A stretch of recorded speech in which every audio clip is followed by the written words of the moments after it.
안녕하세요. 저는 30대 여자이고요. 작은 회사에 다니는 직장인입니다.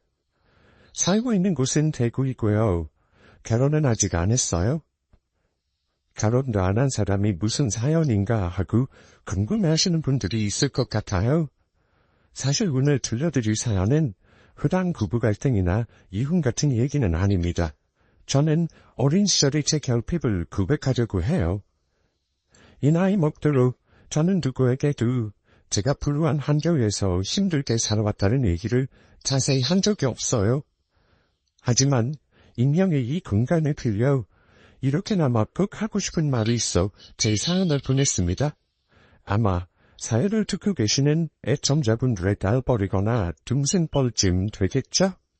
내 딸이나 동생이 살아온 얘기라 생각하고 들어주시고 따뜻한 위로의 한 말씀 해주신다면 앞으로 살아가는데 큰 힘이 될 것 같네요. 저는 엄마가 안 계세요. 10살 때 부모님이 같은 차를 타고 가다가 교통사고를 크게 당하셨다고 들었습니다. 그때 엄마는 돌아가시고 아빠는 다리를 크게 다치셨어요. 그 후유증으로 아빠는 그 후로 다리를 잘게 되셨고요. 아빠는 돈을 벌어야 했기에 그때 저를 할머니에게 맡겨놓고 집에는 거의 가끔만 들어오셨어요. 전국을 돌아다니며 만나던 일을 전전했던데 1년에 한두 번씩 보는 게 전부였고요. 그러다 보니 아빠는 제게 늘 어렵고 먼 사람이었습니다. 할머니가 아무리 사랑으로 저를 키워주신다지만 부모의 사랑과는 다른 법이죠. 그때는 저도 부모가 필요한 나이였어요. 하지만 그런 마음을 힘든 할머니에게 차마 말할 수 없었고 아빠를 그리워하는 마음은 점점 원망으로 바뀌었어요. 아빠가 가끔 집에 오신 날이면 제게 꾸깃하게 접은 10,000원 몇 장을 주셨는데 저는 아빠가 돌아가시면 그걸 할머니한테 드리곤 했습니다. 얼마나 햇볕에 그을렸는지 나무토막 같은 아빠의 팔과 얼굴을 보면 괜스레 마음이 아팠지만 왠지 모르게 아빠와는 따뜻한 대화가 힘들었어요. 밤에 잠든 척 할머니와 아빠의 대화를 들을 때는 슬퍼져서 몰래 울기도 했습니다. 어머니, 우리 할머니 많이 말랐네요. 먹고 싶다는 것 좀 사주고 그러세요. 생업이 부자라면 전화 주시고요. 저것이 입이 짧아 그렇지. 뭐 먹고 싶다는 말을 잘하는 애가 아니요. 해달라는 것도 없고 필요한 것도 없다 그러고 다른 애처럼 투정 부리는 것도 없으니 내가 마음이 아프지. 너는 계속 입이 떠들며 살 작정이냐? 볼 수 있을 때 벌어야죠. 이 몸으로 편한 일을 할 수 있을 리 없으니까요. 그나마 공사판이 돈이 되니 할 수 있는 한 해야죠. 어머니도 힘드시죠? 저 녀석 그때까지 조금만 더 고생해주세요. 너도 너무 일만 하지 말고 몸 생각도 하면서 해. 건강하지 않으면 다 소용없다. 다 살자고 하는 짓 아니니? 제가 알아서 할게요. 어머니 걱정이나 하세요. 무자간의 우간은 메마른 대화를 듣고 잠이 들었습니다. 아침에 눈 뜨면 다녀오시란 말을 꼭 해야지 하고 잠이 들었지만 깨어나면 아빠는 항상 떠난 후였습니다. 할머니는 저를 거둬 키워주시면서 온갖 고생을 다 하셨습니다. 물론 아빠가 생활비를 보내주셨지만 큰 돈이 아니었으리라 생각합니다. 맛있는 반찬과 좋은 옷 같은 건 당연히 포기하면서 살았고 갖고 싶은 게 있어도 한 번도 사달라는 말을 해본 적이 없는 것 같아요. 제가 살던 동네는 가난하기도 가난할 뿐더러 학원 안 좋기로 소문이 난 동네였습니다. 그 동네 안에서도 저희는 무시당하는 쪽반촌이 즐비한 동네였어요. 아직도 기억이 나는 게 허름하고 벌레가 나오는 집, 화장실이 떨어져 있는 집, 밤만 되면 무서워 이불을 뒤집고 있었던 기억이 있어요. 초등학교 시절에는 가난이라는 게 크게 와닿는 상처는 아니었던 것 같습니다. 그냥 다른 친구들과 내가 조금 다르구나 하는 정도로만 인식했어요. 저는 친구도 잘 사귀지 못했기 때문에 다른 친구들 집에 놀러간 적도 없었고 뭐랄까 그냥 비교 대상이 없어서 그랬던 것 같아요. 그래도 저를 사랑해준 할머니 때문에 버티고 살았습니다. 아빠가 생활비를 보내주신 날이면 며칠간은 제가 좋아하는 소시지 반찬을 먹을 수 있었고 고기도 먹을 수 있었어요. 할머니는 제가 키가 안 크고 마른 것이 늘 못 먹는 탓이라고 가슴 아파하셨고요. 지안아, 할머니가 돈이 없어서 맛있는 거 못해주고 미안해. 할미 속 한 번 썩인 적도 없이 이렇게 커주니 너무 고맙다. 할머니는 제게 늘 고맙고 미안하다고 하셨습니다. 하지만 저는 맛있는 고기 반찬보다 할머니가 제 옆에 계시다는 게 더 중요했어요. 할머니, 저는 맨날 김치만 먹어도 괜찮아요. 그러니까 할머니만 건강하게 오래오래 사세요. 그래. 우리 이쁜 소녀 때문에 할미가 오래 살아야지. 저는 오직 할머니만을 의지하며 유년 시절을 보냈습니다. 그러다가 제가 중학교를 가고 사춘기가 오면서 제 상황에 대해 객관적으로 인식하게 되었습니다. 가난한 집, 간부가정에 할머니와 단둘이 단칸방에 사는다. 그때부터 저도 가난을 부끄러워하기 시작했습니다. 하지만 공부는 툭 소리 나게는 못해도 학교를 빼먹거나 나쁜 친구들과 어울리는 일 없이 학교는 열심히 다녔습니다. 기초생활수급자로 지원금도 받고 교복이나 헌책을 물려받을 수 있다는 거에 감사하며 중학교를 잘 보내리라 결심했었어요. 그런데 제가 중2 때 지금도 잊을 수 없는 상처를 받은 일이 생겼습니다. 그 일은 아직도 저의 트라우마가 되어 어른이 된 지금도 저를 괴롭히곤 합니다. 그 일 이후로 저는 저의 부모를 원망하고 아빠를 더 미워하게 되었던 것 같아요. 중3 때 담임선생님은 여자 선생님이었는데 이상하게 유독 저를 미워하셨습니다. 딱히 말썽을 부리는 아이도 아니었고 공부를 아주 못하는 것도 아니었는데 저를 보는 눈빛이 다른 친구를 볼 때와는 다르다는 걸 저는 느끼고 있었어요. 하루는 시험 기간이었습니다. 제 번호가 끝번호에서 맨 뒷자리에 앉아 있었는데요. 수업 끝종이 울리기 전에 시험은 끝난 상태였고 그때 선생님께서 맨 뒤에 앉은 학생이 시험지를 거두라고 하셨습니다. 그래서 저는 벌떡 일어나서 앞으로 나오면 친구들 시험지를 차례차례 걷기 시작했습니다. 그런데 앞에 친구가 이름을 안 썼다길래 잠깐 기다려달라더군요. 그 친구가 이름을 쓰는 동안 잠시 그 자리에 서서 기다렸습니다.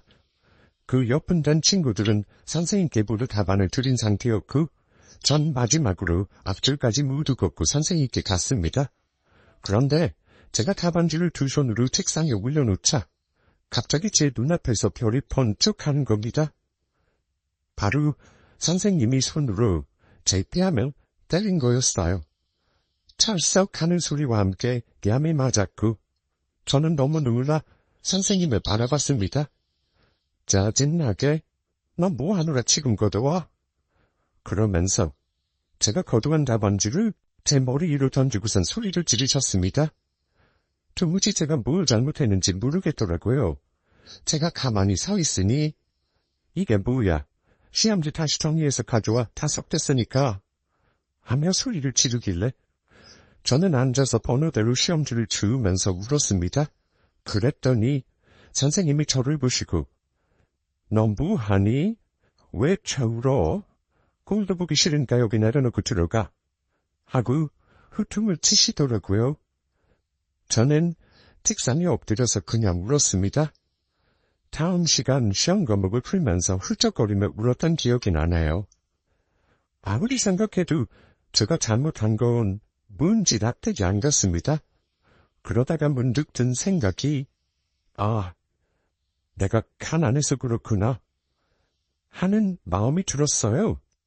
나같이 가난한 아이한테는 함부로 대하는 게 이 세상 사람들이구나 하고 깨닫게 되었습니다. 그런 일이 있고 나서 집에 왔는데 차마 할머니한테 학교 일을 말하지 못하겠더라고요. 할머니 모르게 그날 집안일을 하면서 또 울었습니다. 사실 초등학교 때부터 선생님의 은근한 차별은 한두 번 겪은 게 아니라서 가난한 게 짜증나기만 했습니다.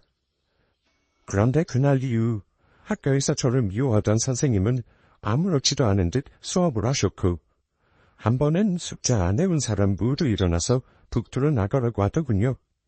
저는 숙제를 해서 뿌듯한 마음으로 자리에 앉아 있었습니다. 혹시나 교과서가 더러워질까봐 연습장에 풀이한 것도 같이 펼쳐놓았고요. 그런데 숙제 검사를 하던 선생님이 제 것을 계속 보시는 거예요. 제 짝은 풀이 과정 없이 답만 적었는데도 뭐라고 하시지 않았고요. 김지연, 북도로 나가. 네? 저 다 해왔는데요, 선생님. 나가라면 나가. 몰라서 묻니? 너 때문에 반 애들이 맞는 건 줄 알아. 알겠어? 선생님은 매를 드시면서 저 때문에 우리 반 친구들이 맞는 거라고 큰 소리로 말하더군요. 저는 억울한 마음에 저 숙제 다 해왔는데 왜 그러세요? 하고 큰 소리로 말대꾸를 했는데 그때 선생님이 표정이 굳어지시면서 손바닥을 펴라고 윽박 지르더니 들고 있던 단수로 7대를 맞았습니다. 저는 숙제를 해도 맞았고 수업 시간에 화장실 간다고 해도 맞았고 직선줄 모두가 삐뚤빼뚤해도 저만 머리에 주먹질을 당했습니다. 청소할 때도 늘 쓰레기 담당은 저였고요. 사실 그 선생님은 저한테만 그러신 건 아니었어요. 같은 반에 저처럼 기초생활수급 가정의 자녀들에게는 저렇게 차갑게 대하거나 트집을 잡고 차별을 하셨던 분이었습니다. 저는 학교라는 작은 사회가 얼마나 잔인한 곳인지 그때 알았습니다. 가난한 저에 대한 차별과 냉대는 비단 선생님뿐만이 아니었습니다. 같은 반 친구들 역시 가난한 데다 마을없고 소심한 저를 은근히 따돌렸고 중학교 시절 내내 저는 밥을 친구와 먹어본 적이 없었습니다. 다들 짝을 지어 붙어 다니는 또래 집단에 아무도 저를 깨워주는 친구는 없었어요. 저는 점심에 빵이나 우유로 혼자 때우거나 늘 혼자였고 체육 시간에 피구 같은 게임을 하면 은근히 저만 공격하는 친구들 때문에 얼굴이 멍든 채 집에 간 적도 있었습니다. 그러다가 중3 때 저와 같은 짝이었던 친구는 저를 유독 괴롭혔습니다. 그 친구는 제가 화장실에서 볼일 보는 사진을 찍고 익명번호로 사진을 퍼뜨린다고 협박해서 저한테 매일 1,000원, 2,000원을 가르쳐줬습니다. 그뿐만 아니라 제가 성적이 더 좋다는 이유로 시험 기간에 공부 못하게 하고 그 친구에게 공부를 가르쳐달라고 하기도 했고요.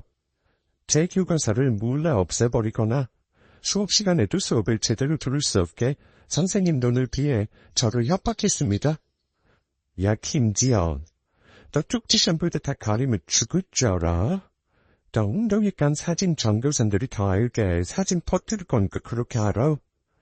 제 사진을 공개하겠다는 협박에 저는 속수무책으로 친구의 요구를 다 들어줘야 했습니다. 제가 교복을 안 빨아 냄새가 난다며 친구들 앞에서 무안을 주거나 못생겼다고 놀리는 일은 다반사였고요. 급식 시간에 억지로 밥을 먹이거나 화장실에 가둔 일도 있었습니다. 그런데 제가 그렇게 괴롭힘을 당하는 걸 선생님도 분명히 아셨는데 그냥 방관하셨어요.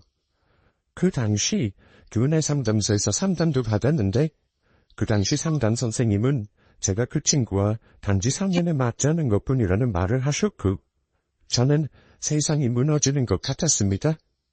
중학교 졸업할 때까지 저는 그 친구들 무리의 괴롭힘에서 벗어날 수 없었고 고등학교 입학할 때 이사를 가게 되면서 겨우 벗어날 수 있었어요. 제 옆에서 저를 도와주는 어른들은 아무도 없었고요. 힘든 학교 생활을 하면서도 저는 그걸 할머니나 아빠한테 털어놓을 수가 없었습니다. 말해봤자 할머니와 아빠는 나를 도와줄 수 없을 거였으니까요. 그 시간을 버티면서 나를 도와줄 수 있는 어른은 아무도 없겠구나 하고 절망하고 무력감에 빠졌습니다. 우리 어렸을 때 학교 폭력 정말 많았지만 사회적으로 큰 이슈가 아니었기에 신고할 친구도 없었고 어른들도 크게 관심이 없었을 뿐더러 제대로 된 학교 분명 대응법에 대해 교육받은 적이 없었죠. 그저 힘이 세고 잘 싸우는 친구들이 소위 일진이 되었고 학교 내 일진을 중심으로 아이들이 움직이고 그게 그 아이들의 최고의 명성이었던 시절이었으니까요. 제가 반에서 괴롭히기 쉬운 아이로 인식되기 시작하면서 중학교 시절 내내 참 많이도 불려다니고 참 많이 맞았습니다. 근데 10년이 넘게 세월이 지나면서 괜찮아졌을 거라 생각했는데 그게 아니더라고요. 지금 저는 사람을 잘 믿지 않아요. 그리고 자존감이 많이 낮습니다. 내가 나의 가치를 모르고 인간관계가 어려운 게 이때의 후유증이라는 생각을 합니다. 그때 저는 저를 지켜줄 수 있는 어른 부모님이 필요했습니다. 하지만 아빠가 집에 오는 건 1년에 10번이 차 안 되었습니다. 한 달에 한 번도 울까 말까 했었고 저는 핸드폰도 없었기 때문에 따로 아빠와 연락하는 일도 없었습니다. 고등학교에 갈 무렵 저와 할머니는 드디어 그쪽 방촌을 벗어나 다른 동네 영세민 임대아파트로 이사갈 수 있을 만큼 형편이 나아졌습니다. 저는 그 동네를 벗어나 나를 모르는 아이들이 있는 동네로 간다는 게 그저 좋았습니다. 중학교 때 나 모르게 마음고생을 하고 혼자 울며 사춘기를 견딘 저는 고등학생이 되고 나서는 성격이 많이 변했습니다. 혼자 소심하게 있는 것보다 활발하게 지내는 것이 내가 공격받지 않는 방법이라는 걸 깨달았거든요. 아무도 나를 지켜주지 않으니 나 스스로 나를 보호해야 한다고 다짐했고요. 그리고 집에 오지 않는 아빠에 대한 원망이 이제는 귀찮음과 무관심으로 바뀌었습니다. 아빠는 나한테 관심이 없구나. 힘들어도 내가 기댈 곳은 없다. 나 혼자 견뎌야 해. 이런 생각을 하며 아빠에게 마음의 문을 닫아버렸습니다. 아빠는 그냥 돈이나 구박구박 갖다 주었으면 좋겠다. 내가 필요할 때는 한 번도 옆에 없는 아빠 따위 필요 없다. 그런데 임대아파트로 이사를 가고 나서 아빠가 그 전보다는 자주 집에서 지내는 시간이 많아졌어요. 한 번 오면 일주일 정도를 지내다가 일 난다며 지방에 가는 경우도 있었고요. 어린 시절부터 아빠와 떨어져 있던 시간이 많아서인지 저는 집에 아빠가 있으면 너무 어색하고 불편하기만 했습니다. 그냥 돈이나 벌러 갈 것이지 이번에는 왜 이리 오래 있는 거지? 이런 못된 생각을 하기도 했고요. 아빠가 생각에 말을 걸면 저는 투명스럽게 대답하기 일쑤였습니다. 지연이 요즘 학교에서는 별일 없지? 어떻게 지내고 있니? 제일 친한 친구 이름이 뭐예요? 잘 지내고 있어요? 충고는 왜 물어요? 저 충고 없어요. 그런 거 아빠가 알아서 물을게요. 아빠도 궁금하니까 묻지. 두 말을 하는 게 없으니 궁금해서 그런다. 그냥 저랑 친해요. 공부도 열심히 하고 있고 별일도 없어요. 됐죠? 제가 차갑게 대답하면 이놈의 가시나 아빠가 묻는데 그리 할 말이 없니? 하며 서운해하셨습니다. 저는 그때 아빠가 정말 미워서 그랬다기보다는요. 먹고 살기 바빠 되게 관심이 없었던 아빠에게 이렇게라도 푹 살고 싶어서 그런 겁니다. 솔직하지 못했던 거죠. 어린 마음에 그런 식으로 아빠에 대한 불만을 표현한 거였고요. 지금 같았으면 제 속마음과 상처받았던 것들을 아빠에게 다 말하며 관계를 개선했겠지만요. 아무튼 아빠는 그때도 일을 하셔야 하는 상황이라 지방에 점점 내려가셨다가 올라오셨는데 한번 올라오시면 앓는 소리를 내며 며칠을 들어 누워 계신 적도 많았습니다. 몸을 쓰는 일을 하시는 거라 일이 많이 고된가 보다 생각했고요. 아프다면서 누워있는 아빠를 안타까워하며 챙기는 할머니를 보면서 은근히 심술을 부린 적도 있었습니다. 그런데 그 2일 자울에 학교하고 집에 왔는데 아빠가 집에 계시더라고요. 아빠는 저를 반갑게 맞아주셨고요. 초등학교 다닐 때부터 늘 집에 오면 저 혼자 허공에 다녀왔습니다를 외쳤는데 그날 집에서 다녀왔니? 하고 저를 반겨주시는 아빠를 보고 기분이 좋기도 하고 슬프기도 했습니다. 그런데 아빠가 저한테 뜻밖의 말을 하시는 겁니다. 지연아, 내일 토요일 아니냐? 아빠랑 신에 나가서 두서고 마시는 것도 먹을까? 네? 갑자기 왜요? 저 필요한 거 없는데요? 그냥 거기 있어서 할머니랑 집에서 볼 거예요. 신에 나가기 그렇잖아요. 난데없이 저와 외식을 하자는 아빠 말에 저는 너무 어색하고 싫어서 거절했습니다. 그런데 아빠는 제가 싫다는데도 굳이 둘이 나가서 데이트를 하자고 주르시더라고요. 이제까지 한 번도 그런 적이 없었는데 말입니다. 그래도 나가서 먹는 거라면 다르잖아. 참, 또 요즘 애들이 다 스마트폰 쓰는데 너만 없지. 아빠도 계속 사주고 싶었는데 이제야 사줄 수 있을 것 같구나. 대회 나가서 너 핸드폰도 사줄 테니 아빠랑 데이트 좀 하자. 핸드폰? 핸드폰 사준다고요? 그럼 갈게요. 저만 사줄 거죠? 우리 반에 스마트폰 없는 애는 다 혼자긴 해요. 핸드폰 사준다 그럼 갈게요, 아빠. 저는 핸드폰을 사주겠다는 아빠 말에 냉큼 다시 알겠다고 대답을 했습니다. 그리고 다음날 아빠는 저와 오래간만에 데이트를 한다면서 깨끗한 옷을 입고 머리도 다듬으시더라고요. 우리 딸이랑 처음이자 마지막으로 데이트할지도 모르는 건데 이쁘게 하고 나와야지. 마지막은 무슨... 아빠, 뭘 그리 꾸미고 나가요. 얼굴도 가면서 티도 안 나는구만. 저는 들떠있는 아빠에게 괜한 투정을 부렸습니다. 아빠가 사고 이후 다리를 저는 건 알고 있었지만 왠지 나이가 들어가면서 더 다리가 불편해지는 듯 했어요. 그냥 내 느낌인 건가? 아빠가 유독 몸이 불편해 보이네. 저는 아빠가 힘겹게 걸음을 걷는 뒷모습을 보며 혼자 생각했습니다. 한쪽 다리를 꺾다시피 하며 걷다 보니 그쪽 신발은 반대쪽보다 더 헐어 있었어요. 너덜해진 신발을 보니 그 인슬을 서글프고 아빠가 측은하게 느껴졌습니다. 순간 눈물이 솟구쳤지만 투리질을 하며 애써 눈물을 삼켰습니다. 생각해보니 초등학교 때부터 중학교 때까지 저는 아빠와 찍은 사진이 단 한 장도 없습니다. 그 흔한 놀이동산 한번 가본 적도 없고요. 오늘따라 유난히 저와 보내는 시간을 즐거워하시는 아빠를 보면서 기분이 이상했습니다. 지연이 뭐 먹고 싶니? 어디 가고 싶은 곳 없었어?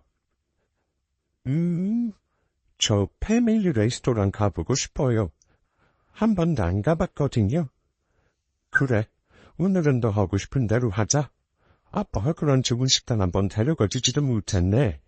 미안하다. 해준 것도 없는데 시간만 흘러갔구나. 언제 우리 딸이 이렇게 컸어?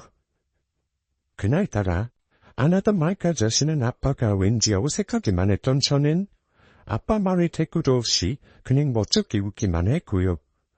저는 패밀리 레스토랑을 그땐 처음 가봤는데요.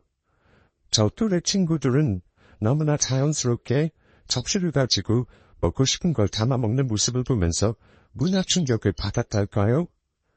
어울리지 않는 곳에 어색하게 있는 제가 부끄러웠고 발을 절며 음식을 골라담는 아빠가 창피하기까지 했습니다.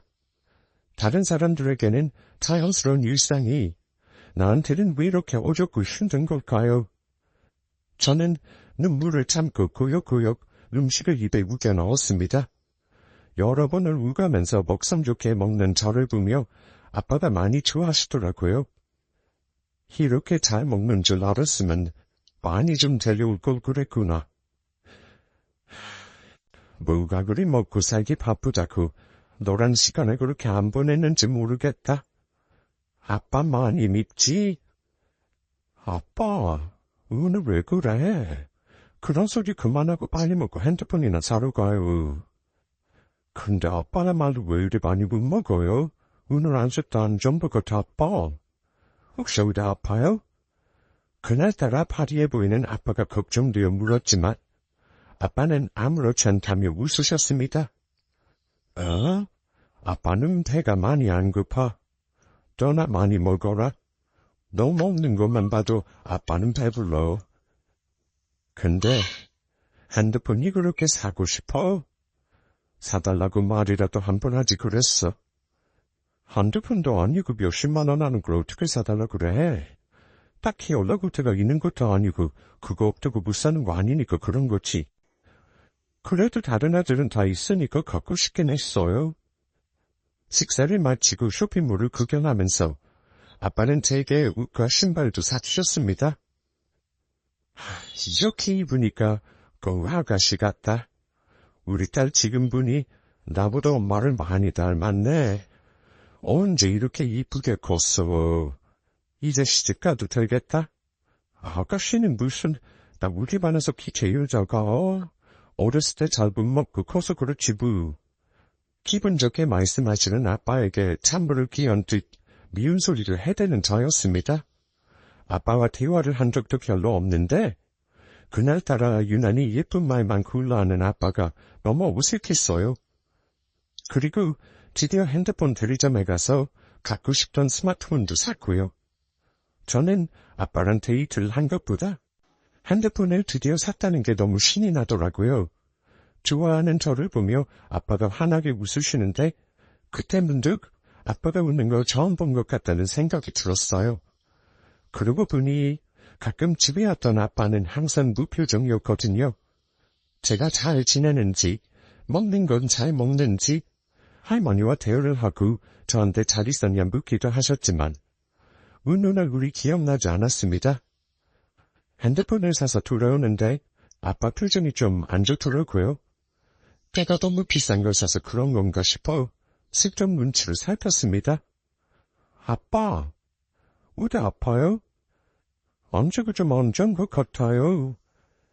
때가 너무 비싼 걸 골랐나 봐요. 다른 것도 좀 볼까? 아니야, 지연아. 아빠가 사주는 건데 무조건 트래신 거, 제일 좋은 걸로 사주고 싶다. 근데 아빠가 몸이 안 좋네. 집에 이만 갈까? 아빠, 이쪽 가요. 핸드폰 잘 쓸게요. 고마워요, 아빠. 몸이 아프시다는 아빠 말에 저는 하하, 아빠도 이제 나이가 드셔서 그런가 보다 하고 대수롭지 않게 생각했습니다. 그러고 보니 예전에 비해 더 검어진 얼굴과 마른 몸에 비해 불룩하게 튀어나온 데가 이상하게 느껴지긴 했습니다. 하지만 너무 어리고 철없었던 저는 아빠에게 따뜻하게 아프지 말라는 말 한마디를 하지 못했네요. 그날 그저 아빠와의 데이트가 좋기보다는 새로 산 핸드폰만으로 신이 나 있었으니까요. 다음날 집에 좀 더 계실 줄 알았던 아빠가 이제 일을 하러 가야 한다고 하시더라고요. 아빠와 좁은 아파트에 있는 게 불편했던 저는 아빠가 간다는 말이 은근히 반갑기까지 했습니다. 이제 갖고 싶은 핸드폰까지 샀으니 아빠가 있건 말건 크게 아쉬울 것도 없었고요. 지연아, 아빠 이제 또 돈 벌러 가야 해. 이번에 가면 꽤 오래 집에 못 올 것 같다. 할머니도 이제 몸이 아프시니까 옆에서 많이 도와주줘라. 밥이랑 설거지는 네가 웬만하면 하고 청소도 도와드려. 알겠지? 이번에 가면 언제 볼지 모르겠구나. 학교 잘 다니고 있어. 알았지? 아빠도 잘 다녀오세요. 할머니 걱정 마시고요. 제가 많이 도와드릴게요. 그런데 옆에 계신 할머니는 그날따라 계속 울음을 참고 있는 듯한 표정으로 저와 아빠를 바라보시기만 했습니다. 스마트폰이 생기니 학교에 가도 친구들과 할 말이 많아지더라고요. 그동안 스마트폰이 없어서 친구들이 주로 대화를 하는 단톡방이 낄 수가 없었는데 드디어 또래들과 소통을 할 수 있게 된 수단이 생긴 거죠. 한동안 공부도 안 하고 스마트폰 세계에만 빠져 허우적댔습니다. 내 가난한 현실을 잠시나마 잊게 해주는 유일한 물건이라 그랬던 것 같아요. 아빠가 어렵게 사준 핸드폰인데도 그날 이후 아빠에게 다정한 문자 한 번을 보낸 적이 없었습니다. 아빠는 제게 핸드폰을 사주신 이후 제 번호로 매일 문자를 보내셨어요. 딸 잘 있니? 공부 열심히 해라. 할머니는 잘 계시니? 네가 집안일 잘 도와드려야 한다. 밥 잘 먹어라. 뭐 이런 문자가 매일 왔지만 저는 아빠의 문자에 네 하며 짧은 대답만 했습니다. 그렇게 한 달쯤 지났을 때였습니다. 하늘은 저한테 평범한 삶을 허락하지 않는 것 같았습니다. 그날 학교에 있는 할머니가 전화를 하신 거예요. 원래 학교에 있을 때는 전화를 안 하는데 라고 생각하며 전화를 받았습니다. 그런데 할머니가 울면서 말씀하시더라고요. 저는 할머니께 무슨 일이 생겼나 싶어 놀란 마음에 물었습니다. 할머니, 왜 그러세요? 무슨 일인데 그래? 어디 아파요? 지연아, 지금 선생님한테 말씀드리고 집에 와야겠다. 갈 곳이 있어. 지금? 급한 일이에요? 할머니 아파서 그런 건 아니고? 아이고, 어쩌면 준니? 할미가 아니고 네 아빠가 지금 많이 아파 그런다. 얼른 집으로 와. 지금 바로 병원에 가야 한다. 아빠가 아프다는 말에 잠시 멍하더라고요. 분명 한 달 전에 돈 벌러 가겠다며 두 발로 걸어 나가셨는데 어디가 아프시다는 건지? 잘 울지 않은 우리 할머니가 울 정도면 보통 심각한 게 아닌 듯 했습니다. 저는 선생님께 사정을 말씀드리고 급하게 집으로 왔습니다. 할머니는 벌써 채비를 다 하신 듯 했어요. 지연아, 가면서 얘기하자. 병원이 좀 멀어. 가면서 얘기하자는 할머니 말에 저는 불안한 마음으로 따라 나섰습니다. 지연아, 할머니가 너한테 미리 말 못해서 미안해. 이번엔 네 아빠 집에 오면 말을 하려고 했는데 갑자기 일이 이렇게 되는 바람에 이렇게 늦게 얘기하는 거 용서해라. 할머니, 도대체 무슨 일이길래 그래요? 실은 네 아빠가 많이 아파. 암투병한 지가 꽤 오래됐어. 네가 걱정할까봐 말을 못했는데 그동안 수술도 혼자 하고 할암도 혼자 했는가 봐. 근데 지난번에 집에 왔을 때 복수가 많이 차더라고. 힘들다고 병원에 입원하러 갔는데 병원에서 며칠 못 버틸 것 같다고 연락이 왔어. 미안하다 지연아. 할미가 말 못해서. 네? 아빠가 암이라뇨? 언제부터 그랬는데 왜 나한테 아무 말 안 해줬어요? 당연히 말해줬어야지.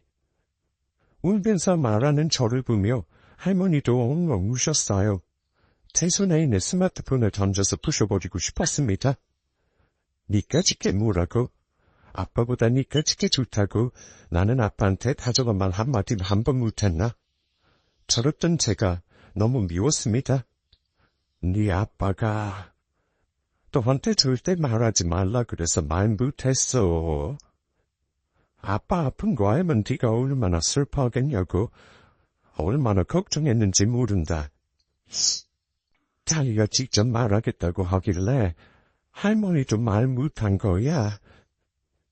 이번에도 그딴 것만 빼면 괜찮을 것 같다고 했는데 갑자기 몸이 안 좋아졌다는구나. 지연이 너 마음 단단히 먹어야 해. 아무래도 네 아빠 세상 뜰 것 같다. 할머니는 울면서 말씀하셨습니다. 하지만 저는 그 말이 믿어지지가 않았습니다. 아빠를 직접 봐야 믿을 수 있을 것 같았어요. 얼마 후 큰 병원에 도착했는데 아빠가 있다는 병실은 일반 병실이 아니었어요. 임종을 앞둔 사람이 지내는 병실이었고 저와 할머니를 보는 간호사가 이러더군요. 김성철님 가족이시죠? 임종 면회하시면 됩니다. 아직 호흡도 있으시고 의식도 있으시니까 그동안 못했던 말 나중에 후회되지 않고 가시고요. 자, 이쪽으로 들어가세요. 간호사의 안내를 받고 들어간 병실에는 한 달 전 보았던 아빠의 모습과는 완전히 다른 모습의 남자가 누워 있었습니다. 근육이 다 빠져버린 발다리에 비해 풀육한 배, 온갖 기구에 연결된 선이 붙어있는 맨가슴과 핏기 없는 손이 보였습니다. 바지도 없이 기저귀만 찬 채 누워있는 중년의 남자가 제 아빠라는 겁니다. 아이고 상처라. 엄마 왔다. 눈 좀 떠라. 지연이도 왔어. 얼른 정신 좀 차려봐라. 아빠는 제 이름을 듣더니 갑자기 눈을 희미하게 뜨며 손을 허공에 내저으셨습니다. 아빠, 저 왔어요.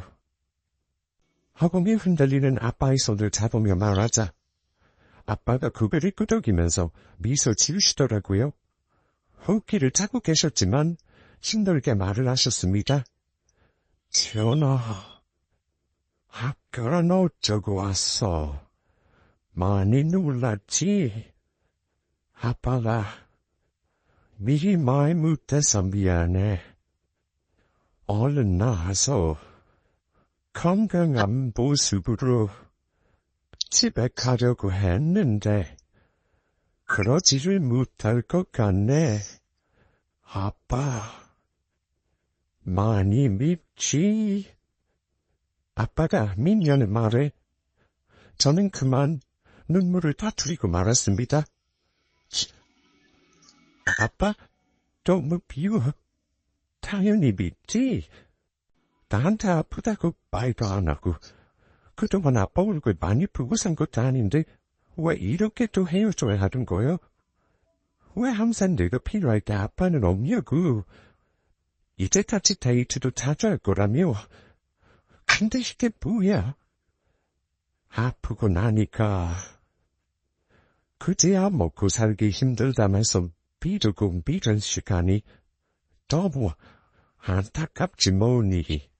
아빠가 너를 위해 돈을 번다고 생각했는데 정작 생각해보니 내가 너를 위해 아빠가 뭐라 했나 싶은 거야.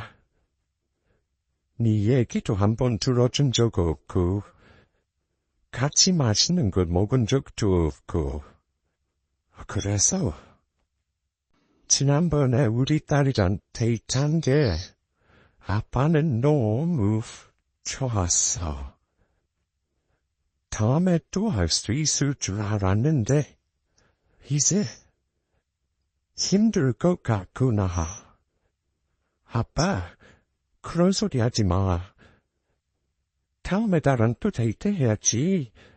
이제 다 졸업하고 돈 벌면 우리 식구들 재미나게 살 수 있는데 아빠가 당연히 같이 있어야지. 왜 자꾸 약한 소리를 해? 그래, 지연아. 아빠 다리 불편해도 우리 딸 결혼할 때는 옆에서 꼭 같이 손잡아주고 싶었는데 그러지 못해 미안하다. 할머니 잘 돌봐드리고 너도 건강하고 알았지? 아빠와 대화는 오래 이어지지 못했습니다. 그날 할머니와 저는 아빠 곁을 계속 지켰습니다. 아빠는 힘들게 숨 쉬면서도 가끔 눈을 뜨고 저와 할머니를 반가워 보셨어요. 그럴 때마다 저는 아빠의 손을 꼭 잡아주었습니다. 많은 생각이 들었습니다. 불행한 어린 시절 나를 지켜주지 않았다며 아빠를 원망했던 일, 나중에 어른이 되면 지긋지긋한 가난을 벗어나 미운 아빠와는 거리를 유지하며 살리라 결심했던 일들이 머릿속을 어지럽혔습니다.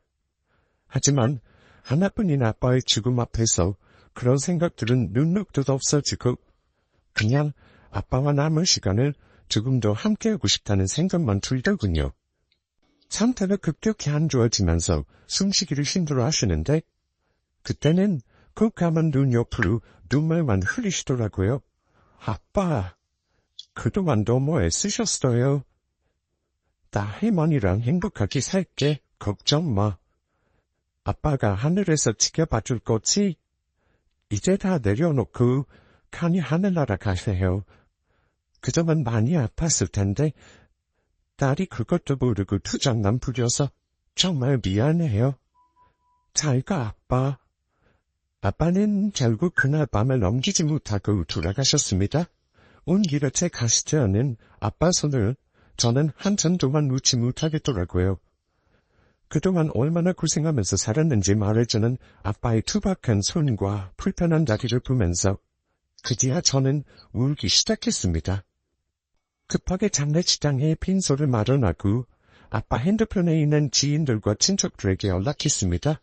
하지만 찾아오는 이는 거의 없었습니다. 그나마 아빠와 같이 만노동 일을 하셨던 친구분들이 와서 외로운 빈소를 채워주셨고요. 저는 고등학교도 졸업하지 못한 어린 상주가 되어 아빠의 장례를 치렀습니다. 아빠는 아픈 와중에 저와 할머니에게 피해를 안 주고 싶으셨는지 통장에 병원비와 장례비를 모아놓으셨더군요. 저 대학교 등록금 보태주겠다며 따로 적금도 들어놓으셨더라고요. 장례 후 아빠 유품을 정리하는데 너무나 가난해 보이는 아빠의 물건들을 보면서 얼마나 울었는지 모릅니다. 쉰도 안 된 나이에 가시면서 자기를 위해 산 물건은 하나도 없는 듯했습니다. 새 옷도 없이 하나같이 달아빠진 옷들과 양말들 뿐이었습니다. 할머니는 아빠 물건들 정리하면서 한탄을 하시더라고요. 풀셀은 내 아들. 내가 못나서 내 새끼 먼저 없애우고 나는 죽지도 않네. 내가 죄가 많아서 며느리고 자식이고 다 죽이는구나. 가슴을 치면서 우시는 할머니를 보니 덜컥 겁이 나는 거예요. 지금 할머니마저 돌아가시면 나는 정말 아무도 없는 거니까요. 할머니, 이제 다 있잖아요. 아빠가 돌아오신 게 왜 할머니 탓이야? 그런 말 하지 말고 이제 우리 둘이 열심히 살아야지. 내가 나중에 돈 벌어서 꼭 효도할 거야. 그때까지 할머니 건강하게 있어야지. 그래, 우리 지연이가 있으니 할머니는 어떻게든 학자같이 살아야지. 우리 손녀 취직하는 것도 보고 결혼해서 애 낳는 것도 보고 죽어야겠다. 그렇게 아빠와 이별을 한 게 벌써 15년이 지났네요. 오래 살 거라면서 큰소리치던 할머니도 5년 전에 세상을 떠나셨습니다. 할머니가 가시면서 저는 혼자가 되었고요. 그래도 할머니는 제가 대학교 졸업하시는 것도 보시고 취직해서 돈 버는 것도 지켜보셨네요. 결혼하는 건 못 보여드렸지만요.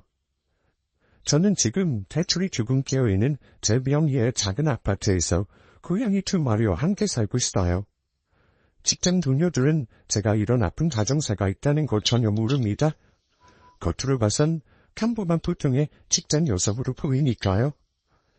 하지만 혼자 있을 때 가끔 옛날 생각이 나면 순간적으로 예전 기억에 사로잡히면서 우울해질 때가 있습니다. 아무도 모르게 저 혼자 정신과 치료를 받기도 했고요. 제 과거의 힘든 상처를 이겨내려고 안간힘을 쓴 끝에 지금은 어느 정도 잘 살아내고 있는 것 같아요. 어릴 적 저를 괴롭혔던 친구와 저를 미워했던 선생님들도 용서하려고요. 지금 어딘가에서 잘 살고 있겠지만요. 그리고 제 사연이 돌아가신 아빠에게 다 어딘 없겠지만 그래도 아빠한테 말하고 싶은 게 있어요. 아빠, 저는 잘 지내고 있어요.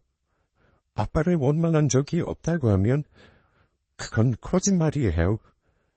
그럴 때는 내가 가난해서 괴롭히는 주변 사람들이 다 미웠고 그게 내가 부모를 잘못 만난 탓이라고 생각했어요. 그래서 아빠를 원망했었고요. 그렇지만 이젠 알아요. 아빠도 아빠가 처음이라 그랬던 거. 저를 위해서 그렇게 살 수밖에 없었다는 거요. 아직도 아빠가 믿냐고 물어보신다면 이제는 대답할 수 있을 것 같아요. 아빠, 저는 아빠를 이해해요. 존경하고 사랑합니다. 저 열심히 살게요. 제 마음이 아빠에게 닿을 수 있기를 바라며 사연을 마칠까 합니다. 제 사연 들어주신 여러분들께 감사드립니다.